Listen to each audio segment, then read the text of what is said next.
When I told my dad I want to do barber shop, my dad almost slapped me.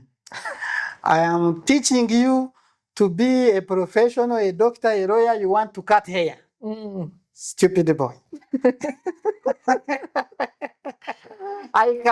When I stepped in his shoes, I realized there was a bit of madness in me. Yes. One of the customers, after a few months, Yes. got to know the younger man who owns the barber shop.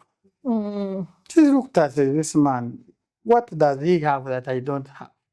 He went to the neighbor, bought out to the shop, put a barber shop that is much more better than mine. Wow. My God. And that customer was a friend of my partner now. Yes. So they did this secretively next to my shop without me knowing. So one morning we have cleaned the barber shop. We are ready for the day. Ready for your customers. Then I notice that now the barbers are all switching, going to the next shop. I ask where are the other people. I have a customer here. Where are the barbers? To service the client. I call him. I ask what is happening. We are all empty here. Say, do you ask them? So what do you mean ask them? Only to peep and find in the other next door. All my barbers have gone to the other side, including him. He's the one who took them there. He got a better deal than I could offer. Oh my God. And that was my first betrayal in a business. Oh. I prayed to God. I don't know. I am not a very prayerful person. In a danger, we pray. You found a few words. I found a few words. I asked God, what did I do? What did I do wrong? I went back home. I told my mom about it, and she says God creates moments like this for a reason.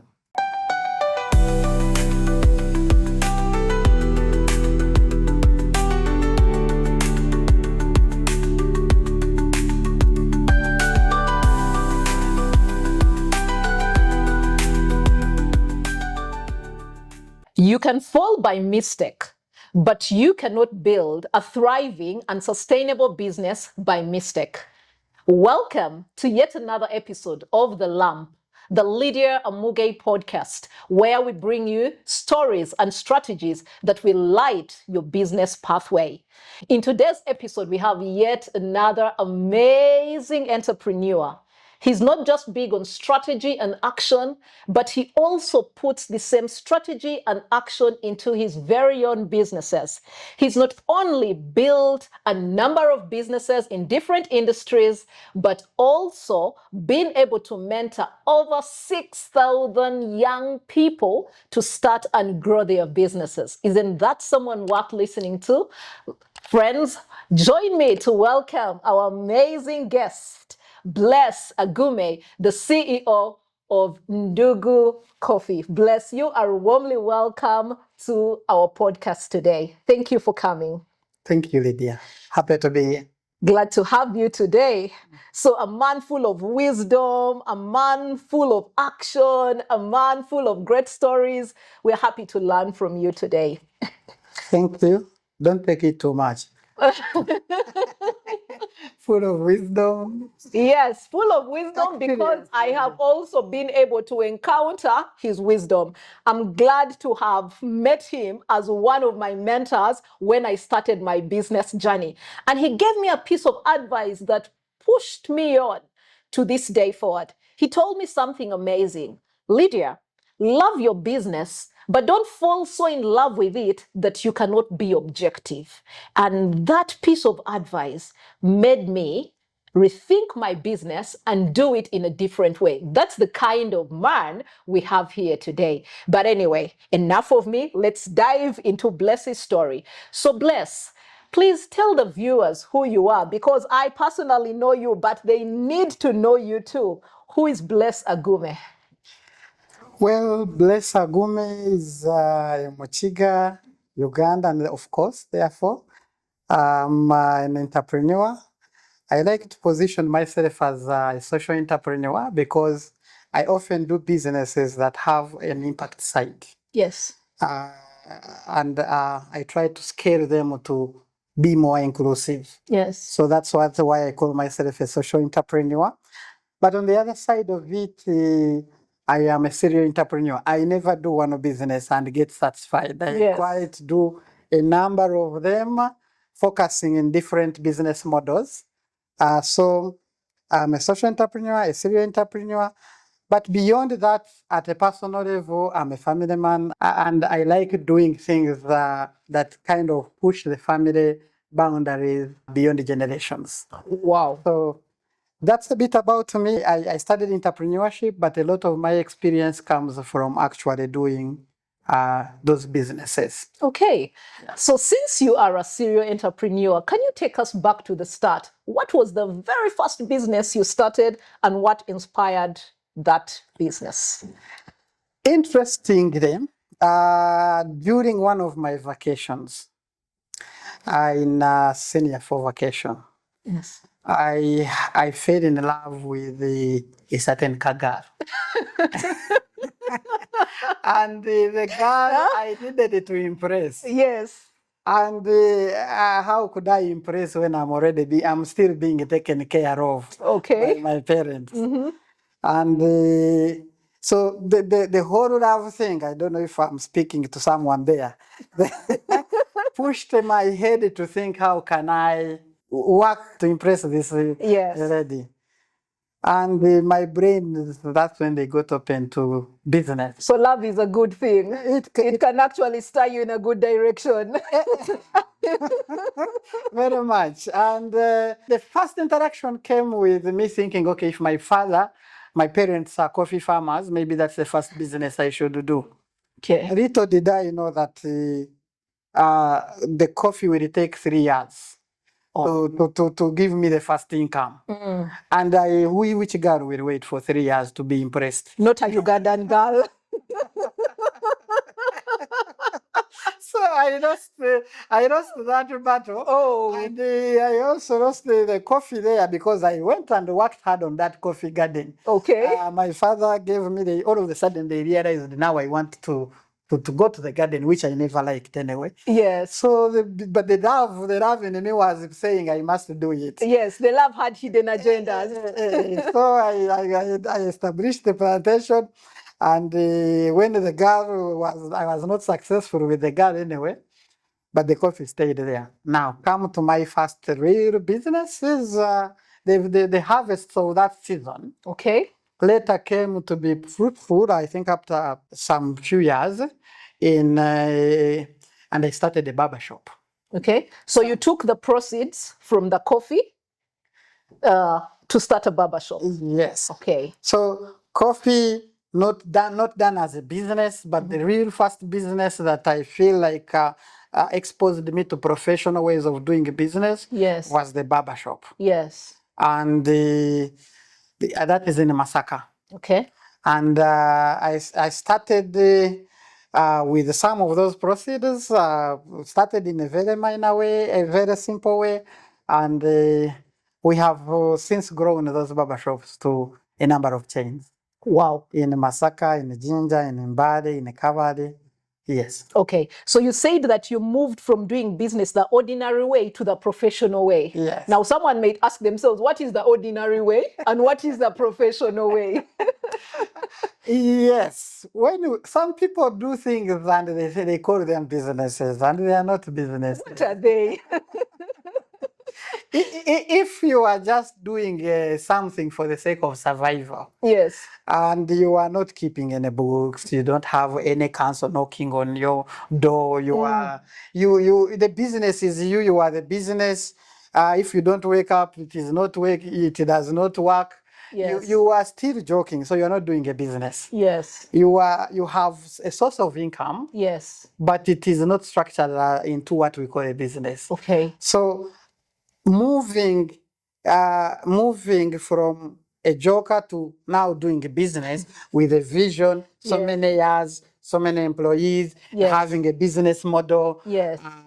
having to deal with the people you don't want to deal, like the city council, Yes. like URA. That is the process that transitions into saying, now I have a business. Yes.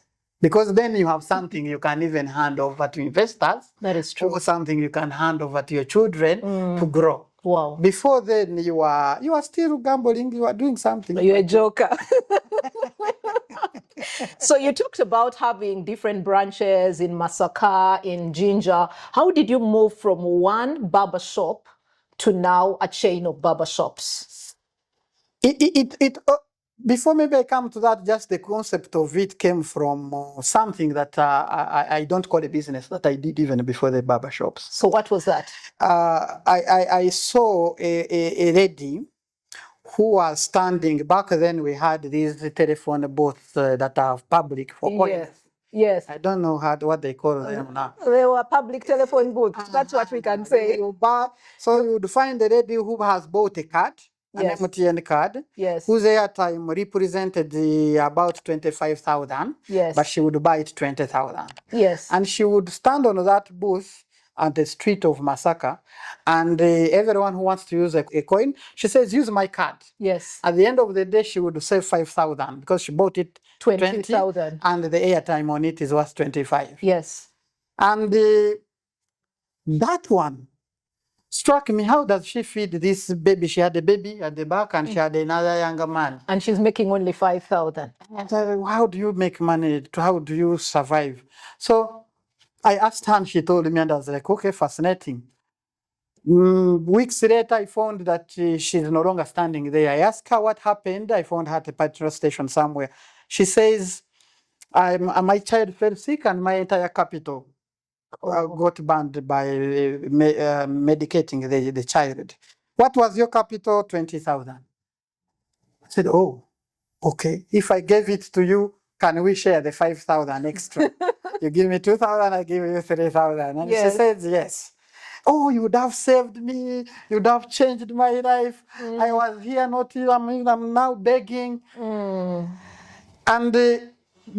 that's how I started understanding that some enterprises are for joking and others can be scaled into something. Yes. Because we did one machine in Masaka. Then I realized there are many other machines around Masaka, over 10. Yes. Then we started buying cards and putting girls on each of these machines to do that. Okay. And then that's when I realized the power of scaling. Okay. The scaling is what now translates into a joking enterprise into a business. Okay. That's why MTN is not in one country. Yes. That's why Total is not one petrol station. True. That's why the biggest supermarkets we are talking about are talking of thousands. So I started understanding that to transform a joking enterprise, or just there's a better word I have just forgotten, to transform that basic source of income into a business. A sustainable business. To be growing it in terms of branches or in terms of outspots. So that one showed me from 2,000 per machine, 5 cards, 10,000 times over 10 machines in the whole of Masaka. I was generating 50,000. More than 50,000 a day. Yes. A day. A day. And I was not the one standing on the machines. Okay. It was the girls, and they were feeding their homes. Yes. And I was earning. Yes. And so a lot of my pocket money in the A level was from these things. Okay. So that then, when I started my barbershop in Senior 6 vacation. In Senior 6 vacation? That's when I started the barbershop. Okay. Because I grew the coffee in Senior 4. The money from the coffee gave me the barbershop. The barbershop. But not plus but not the girl. Plus also not the girl. I lost the girl. I lost the girl. I didn't afford the girl when I'm rich. Yeah? I said, you missed. You missed the opportunity of a lifetime. Okay. The combination of the coffee money and the airtime money gave me the money for the barbershop. Okay. And from the start, I knew that from the barbershop, Yes. I would have to have many working stations in one barbershop. Yeah. And then I would have to have many barbershops. Yes. For this to be a business. Yes. So I don't know if I answer. Yes, you have. Yeah. So given the different barbershops, the different working stations, what are some of the major challenges you faced and how did you overcome them? Oh. At the beginning, when I told my dad, there are a number of stories there we jump, but that's okay. When I told my dad I want to do barbershop, my dad almost slapped me. I am teaching you to be a professional, a doctor, a lawyer, you want to cut hair. Stupid boy. When I stepped in his shoes, I realized there was a bit of madness in me. Yes. But so that was one challenge. My father was not supportive in the beginning. Later, very supportive. Yes. But in the beginning, he felt I'm going to cut hair. It didn't look like a good source of income to him. It didn't look like the future he's trying to create in Yes. That was one challenge. Then when I started, the money I had, despite these sources of the coffee and the airtime money, the money I had was not enough. Okay. But I had the encouragement of mom that you just start something, you take one step. I spoke to my barber then, asked him how to get this. While I was positioning to ask for money, I realized I needed, people were telling me, what is your business plan? I didn't know what you didn't have a business plan. A business plan is. Yes. I talked to a few people and they told me how a business plan is done. And when I drafted one, back then the budget was about 25 million. Yes. When I presented it to my mother, who was supportive, she asked me also whether I am mad. I went back to the barber, my barber, to say, people are saying I'm mad. I want to start a barber shop. Yes. This is the budget I have. He said, let me have a look with the barber. He said, you want to start a barber shop and you want to start it with 25 million. Yes. How much do you have? I said, some coffee gave me 800K, some little savings on the airtime gave me some. So then you want others to add for you how much? Then he asked me, but now you look at yourself. Are you worth that money? So he confirmed the madness that your parents had already talked about. So it was the what we are calling the working capital problem. Yes. And then he told me, you don't need to start with all of that. Here is a spoiled machine, go and repair it. Here is one chair which is spoiled, go and repair it. Now find a place. Oh. You can start. Your 800 can help in paying the first rent. Rent was very cheap in Masaka back then. I think I was paying 60,000 shillings, and so we said, okay. Yes. I started looking for a place. That barber helped me look for a place. There was someone going out of a shop. He booked it. I booked it with that money from the coffee. I bought a mirror. I repaired his chair and his machine. Yes. But I wanted something new, so I also bought an extra machine and an extra chair. I have pictures of that. When I look, I say, okay, everything can start humble. Yes. In a humble way and grow. Wow. And so I started with those two chairs, two machines. Yes. And yeah. Wow. Now, the challenge therefore is that capital. The other challenge was when we started. I didn't know how to cut hair, so already I knew I need to find someone. Yes. And I already knew my father does not want to see me cutting hair. So I looked for barbers. Okay. And I did not know how to manage them. They were all older than me. Yes. And so I found someone whom I promised that we can co-own the barber shop. Okay. And then he manages the workers because he was a barber. He had colleagues who can come along. Yes. And I had kind of painted it well, and there was the future. We had 2 chairs, but you could see the wall can accommodate 10 workstations. And I told him this is the game. And he believed in me, so we started working. Now the challenge. at one point, because I was so dependent on him Yes. to manage this whole process, I would wake up, go, it was a long vacation, go to him, go to the shop. We do together as I am running, but Yes. I was highly dependent on him Yes. for the management of the workers. Okay. One of the customers, after a few months, Yes. got to know the younger man who owns the barber shop. Mm. She looked at this man. What does he have that I don't have? He went to the neighbor, bought out to the shop, put a barber shop that is much more better than mine. Wow. My God. And that customer was a friend of my partner now. Yes. So they did this secretively next to my shop without me knowing. So one morning we have cleaned the barber shop. We are ready for the day.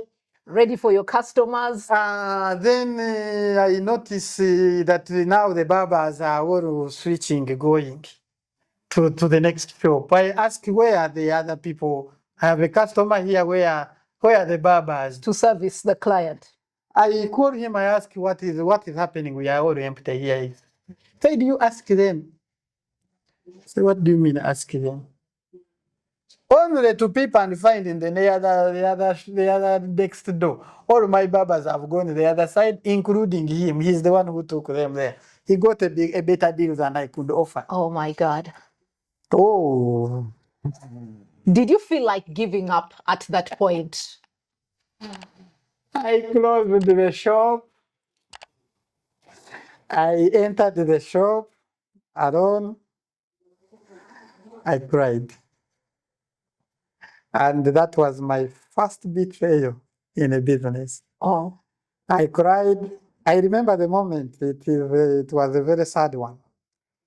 I did not know how to cut hair. I had no other extra contacts.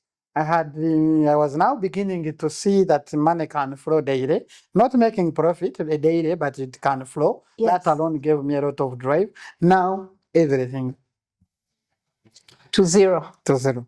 I prayed to God. I don't know. I am not a very prayerful person. In a danger, we pray. You found a few words. I found a few words. I asked God, what did I do? What did I do wrong? I went back home. I told my mom about it, and she says God creates moments like this for a reason. So you ask your God what He's trying to teach you, and then pick up yourself and find another barber. You found him, you can't find. Go back to Patrick and ask him for guidance. And when I went to Patrick, he said, these things happen. Now those ones who have gone there, you can go back and don't be angry at them and find a way to have one back or two. It's emotional intelligence in business. And I didn't want to talk to them. That was very tough. How did you navigate that scenario? I didn't want to talk to them. And God wasn't even telling me what to do. Now it is the Patrick. So Patrick advised me, told me it was the 14th February of, what is that year? I forget the actual year. But it was 14th February. Valentine's Day. So Patrick says, you buy a soda for them. Tell them you love them despite what they have done. At least let them know that you appreciate the time you have been together with them. Okay. The partner I had, yes, he says he's the architect of your problems. But I can tell you, in all his years, with that wisdom, he has not bought a flower for the wife or a gift. So you take him, take him to buy him a flower. Yes. And said, take this flower to your wife. To thank him for the time we have been together. Make them feel guilty about what they have done. Yes. I didn't know that God is answering through Patrick's advice. So God has his mysterious ways. He doesn't call back quickly. But he calls back through other channels. You just need to be sensitive enough. Exactly. And when I took the soda, we drank, I told them, guys, we have been together. Sorry, we are separating like this, but we have been together. If you know a friend who can call me a barber, Yes. we can, so we don't have to die to kill this thing you started. Yes. Then they had a discussion, and half of them agreed to come back. Mm. Then the other one, with the support of the other one, Yes. who had bought for a wife, whom we bought a wife for a flower. Yes. He agreed half of them go back, half stay, and we moved forward.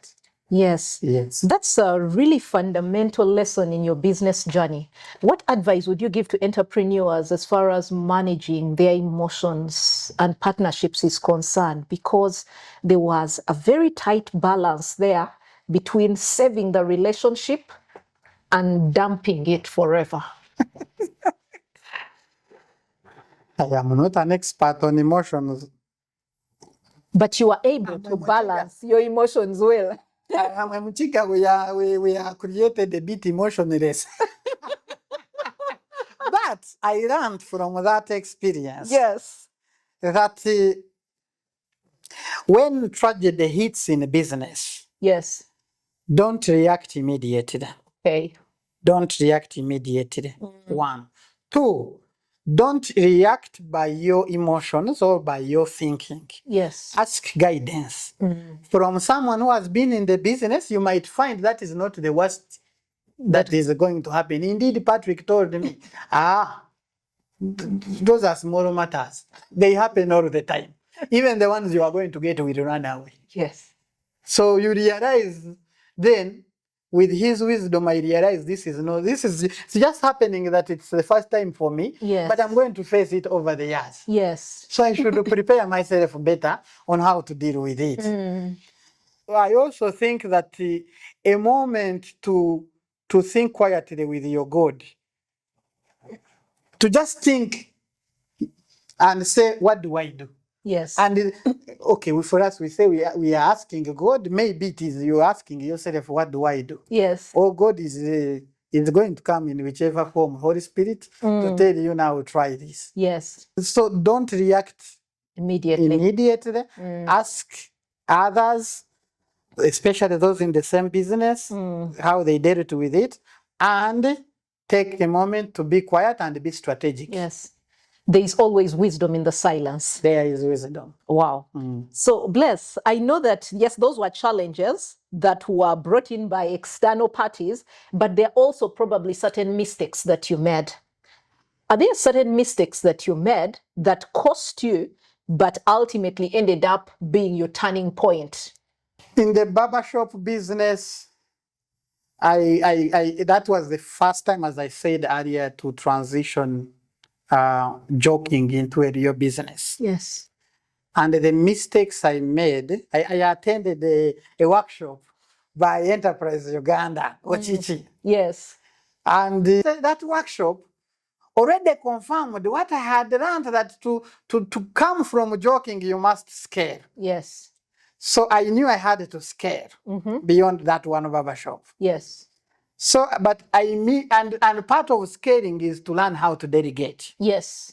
And remember, the first mistake I had made was that when I brought in a partner, I depended on him fully. So the first mistake then was, in that case, was over dependence on someone. Yes. For the entire business. Okay. That's a mistake I made. Yes. That I felt, when that happened, I should never do it. So when I got a new team, I made the mistake of now being the one in charge. But I didn't, Yes. But I was angry that if I get another person, they'll do the same thing.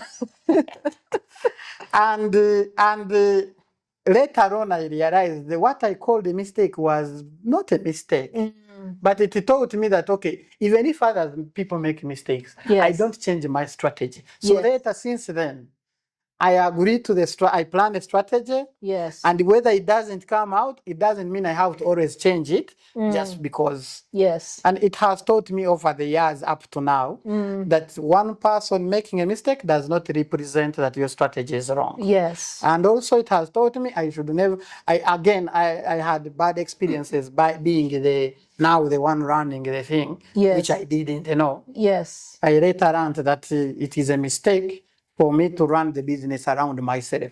Okay. Because there are days I couldn't be there, especially when I had to go to university. I had another terrible learning. Okay. That if I'm the saloon, the barber shop, and the barber shop is me. Yes. Now I go to university. I was not concentrating at university, and the business was also not making money.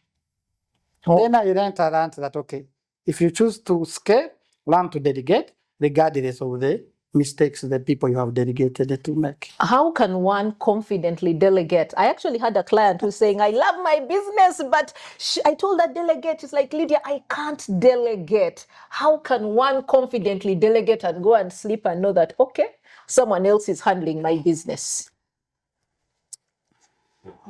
I hope you realize I'm sharing my experiences, not because they are correct for everyone else, but because those are my experiences. We love stories. So I've already given you one example. Yes. Of how to delegate and to do it wrongly. Okay. That's what I did. But since then, it has also been informing my strategy that delegating does not mean giving up your business. Okay. That's one. But two, I delegate through partnerships.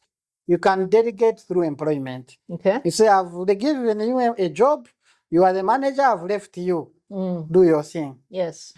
So most of my businesses, I delegate through business partnerships. We co-own and we share the profits in one way or another. Okay. That way, we are both fighting for this thing to work. Yes. So I can sleep. They have vested interests. I can sleep or I can stay away and do other things without the fear that the other one will let the business go. Because he has personal interest. Yes. And it does not always work for every business type. Yes. But in many of the businesses I've worked with, I always ask, what is the most important interest this person has in working with me? Okay. Now, beyond working, how can we be partners to push this thing together? Okay. And at least in the team, there is one person that will always say, I can see where we are going. They can see the future. Yes. So let's partner. Wow. And there are those who will not. That is very true. Not everybody can see far. No. And sometimes your far is not their far. Yes. Yes. So it's okay. So I can see you really enjoy the journey. You keep jumping from coffee to barbers to airtime. Have you done this alone or have you been mentored? I know you have mentored others, but are you also being mentored?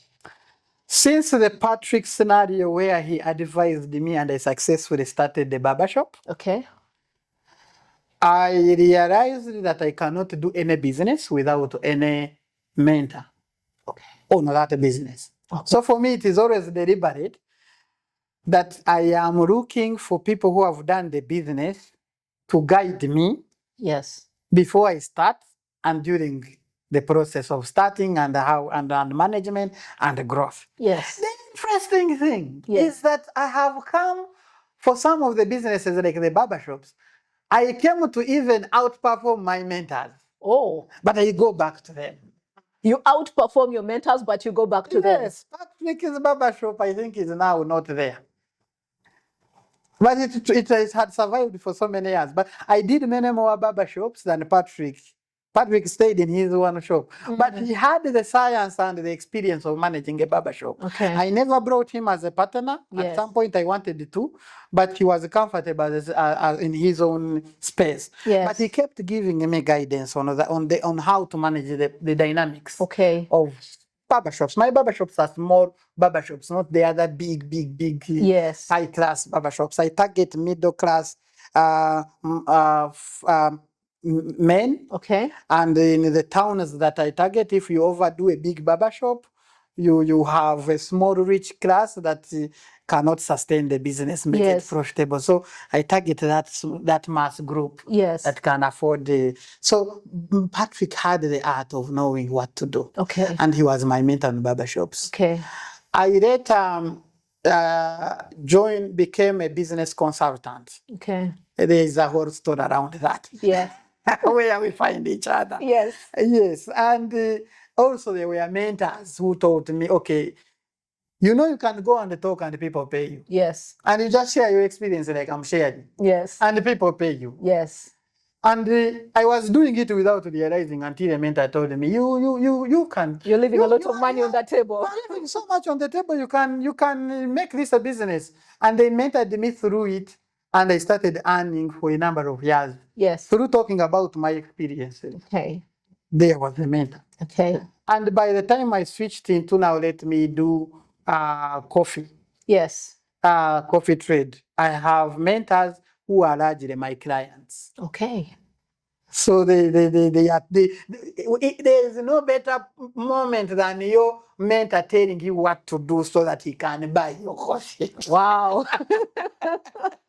So you don't make as much mistakes as you would when you are gambling. Yes. You even get to go in a sector because you with someone who has already exposed you to its challenges, its risks, its opportunities, and he tells you do this.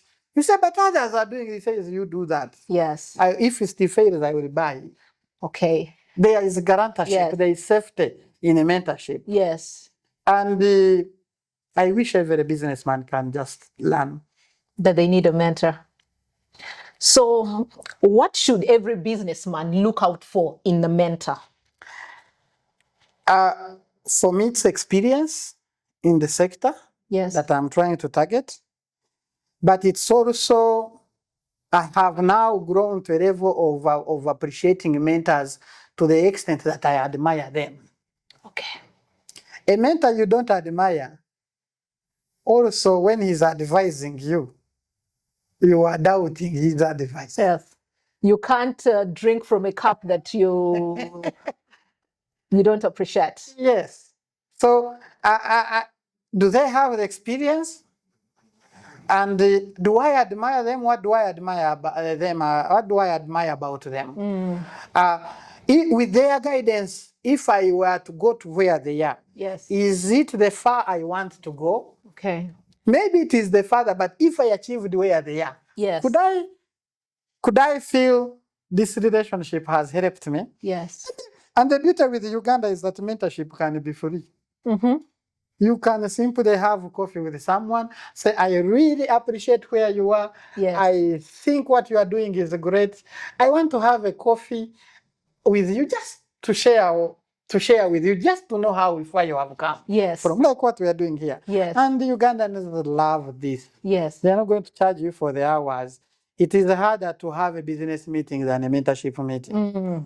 So business owner, you have no reason for not having a mentor like you have had. Mentorship will elevate your business.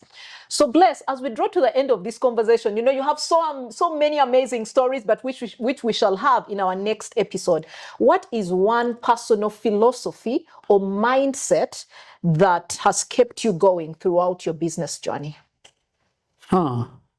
This I did not have when I started. Mm-hmm. Remember when I started? I went into business by the girl. Yes. That girl, God bless you.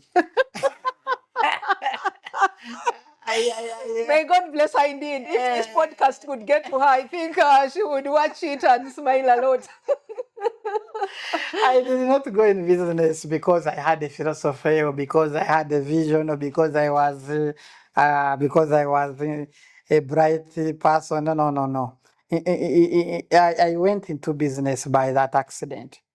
But over time, as part of growing my businesses, I have had I've read so many books and been exposed to so many mentorship sessions.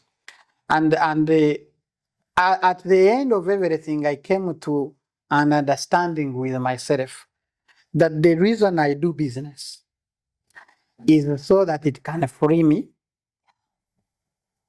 and so that whatever business I do can impact people beyond me. And those two drive my business models. Yes.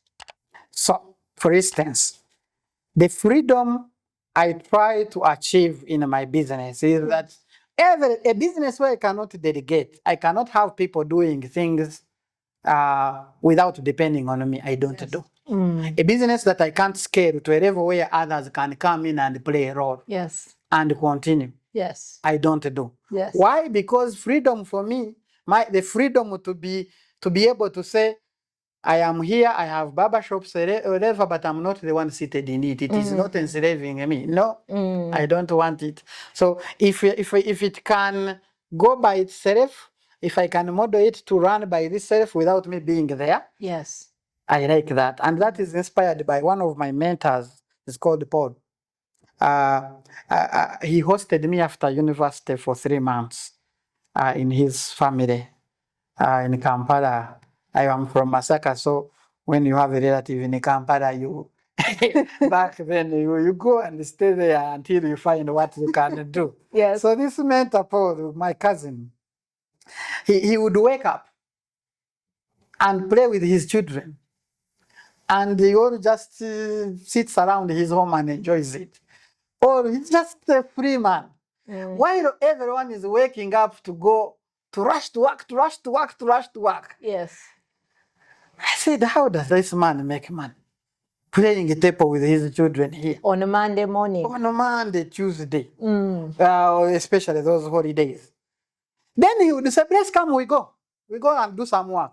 Then we would go, he visits a bank. He has a conversation with the bank manager or someone. We go to another office. He has a small conversation. Said, I think we have worked. Then we go at Serena and we have a coffee. And then I said, well, now we go back home. I said, but we have not worked. He said, no. Working, it does not mean that you have to be at work from 8 to... And you can be strategic in how you work. Yes. And your strategy can yield results. Just talking to 3 people today can mean a whole life of a business. Yes. And I learned that he's so I liked the freedom he has. He could wake up and say, let's go to our village. Yes. And he will go. Yes. And he was still richer than the people who were working every day. Yes. So I said, I want to be like you. Yes. I want to be like you. So I have modeled businesses that allow me the freedom to say, when mom says, I want you to come back and do this, you can run. I have no excuse that my boss, my supervisor has refused. Yes. No, I just go. So freedom and purpose are very critical. Yes. Now, inclusion, the impact of it is the fact that if a business can employ dozens, hundreds, you know, in the Bible, there is, I forget the real book, I think Matthew 25, I think around there, where Jesus says we shall separate the sheep from the goats. And then I will ask those on this side, and I say, when I was hungry, what did you do? I was thirsty. Did you give me a drink? I had no home. Did you give me shelter? Do you know that verse? Yes. That's what I picked in the Bible. That is what makes me feel born again. Because when I employ people, yes, and I pay them and they dress their children, yes, and they take their children for medical, and they cover medical bills, yes, and they have something to eat, yes, and they build houses, yes, and they dress up. And when they are in prison, they have people they can take them out of prison, set them free, because they have the money. Because I employed them, I gave them a business. Either they are partners or they are employees. Yes. What is it? When Jesus comes later on to ask me, I will say, but you see, I did those things. I sheltered, I dressed, I fed. So I find... I set the captives free. So I find the philosophy of employing more and more people, yes, is not just about me having more money. It is also about me saying I will have an answer for him. I'm waiting for him. I I'm sure when he calls you home, his answer to you will be, well done, good and faithful servant. You have been faithful in the world. Now take a big seat. Like you can see, our guest has a full bag of stories that we cannot finish now. If you have liked the last segment where Bless talks about a business that not only gives you freedom, but also the opportunity to impact other lives, then you don't want to miss our next episode with Bless. He will be giving you practical wisdom on how to build a sustainable business that can give you time to play with your children on Monday morning when the rest are running to work. Thank you so much for watching this episode of The Lamp. If you have not subscribed, subscribe so that you can stay lit with The Lamp. See you in our next episode.